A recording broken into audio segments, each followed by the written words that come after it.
Friends, before we dive into this story, please subscribe and leave a like. For you, it's a small gesture, but for me, it's a huge support. Thank you so much.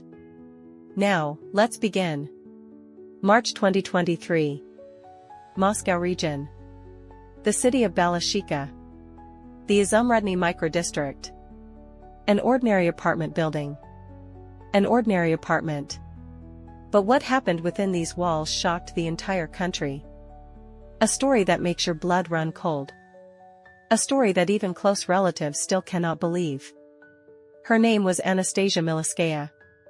She was born in Volgograd on November 19, 1984.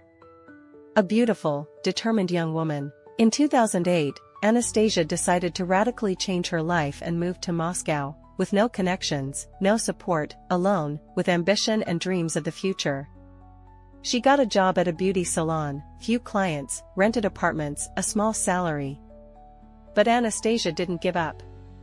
Step by step, she built her career, not being distracted by men. Until she fell in love. His name was Ruslan. He, too, was a newcomer to the city. The relationship developed quickly, they moved in together, and in 2009 Anastasia gave birth to a daughter, Sonya. But after 3 years, the couple split for good. Ruslan packed his things and disappeared. It broke Anastasia. But she had her daughter in her arms, and she poured all her love into her. Anastasia moved back to Volgograd to recover, and when Sonya grew older, she returned to Moscow again. They settled in Balashikha. Anastasia started from scratch. First, she went back to the beauty industry, then retrained as an interior designer, and later, as a realtor. It was in real estate that she found herself. Beautiful, competent, confident, she became one of the best in the agency, big deals, a stable income, the respect of colleagues. She achieved everything. But most importantly, her daughter was by her side. Sonya grew up surrounded by care and love. She had everything, an expensive phone, branded clothes, exotic pets. Anastasia fulfilled all her whims. Especially after Sonya was diagnosed with a serious illness, diabetes. Because of the illness, Sonya switched to distance learning. Tutors, medications, treatment, everything was provided.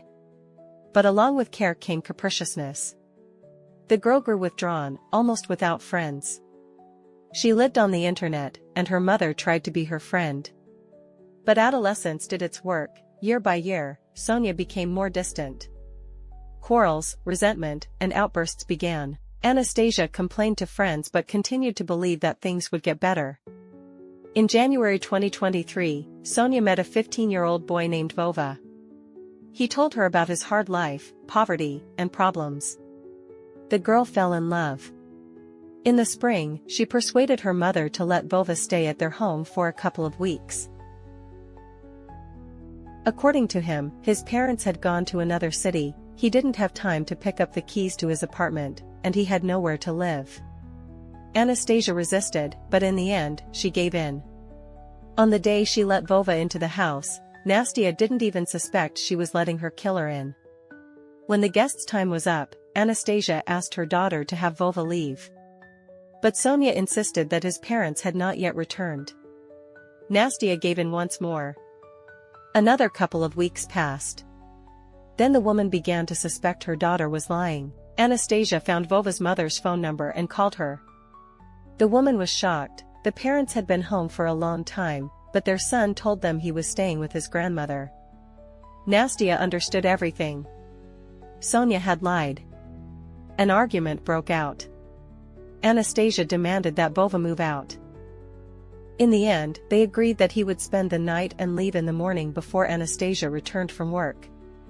But that very night, the teenagers made a decision. Anastasia had to disappear. Forever. Sonya knew her mother kept 3.5 million rubles at home, money saved over years for a future apartment. Sonya decided this amount would be enough for them to have a new and happy life. The next day, Sonya and Vova found two acquaintances, teenagers aged 15 and 17, and offered them 350,000 rubles to commit the murder. That same day, the boys came to the apartment and waited for Anastasia. Sonya and Vova locked themselves in a room. In the evening, Anastasia returned home from work. At the entrance, she was attacked. One struck her violently on the head, and the other strangled her with a cord. Nastia didn't have time to scream, let alone call for help. In the end, they agreed that he would spend the night and leave in the morning before Anastasia returned from work. But that very night, the teenagers made a decision: Anastasia had to disappear. Forever. Sonya knew her mother kept 3.5 million rubles at home, money saved over years for a future apartment. Sonya decided this amount would be enough for them to have a new and happy life.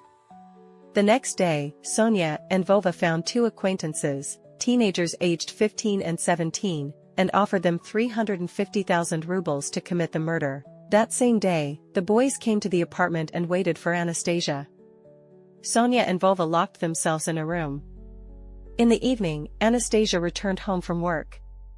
At the entrance, she was attacked. One struck her violently on the head, and the other strangled her with a cord. Nastia didn't have time to scream, let alone call for help. Officers immediately went to the address where she lived. Sonya and Vova did not deny anything, they confessed and gave up everyone involved.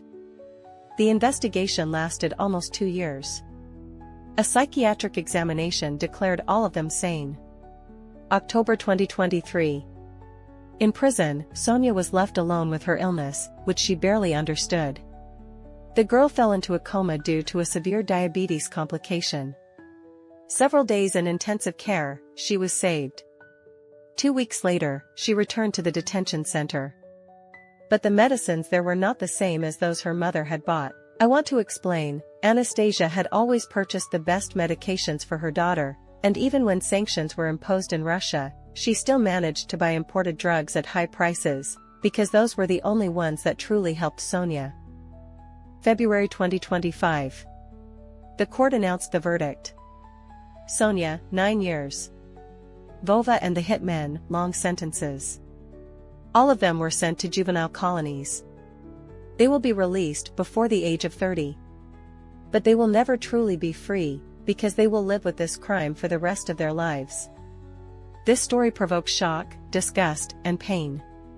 People still can't believe it. One version, the girl was mentally ill. Another, she was too spoiled. A third, she was a victim of dependence and love. And what do you think?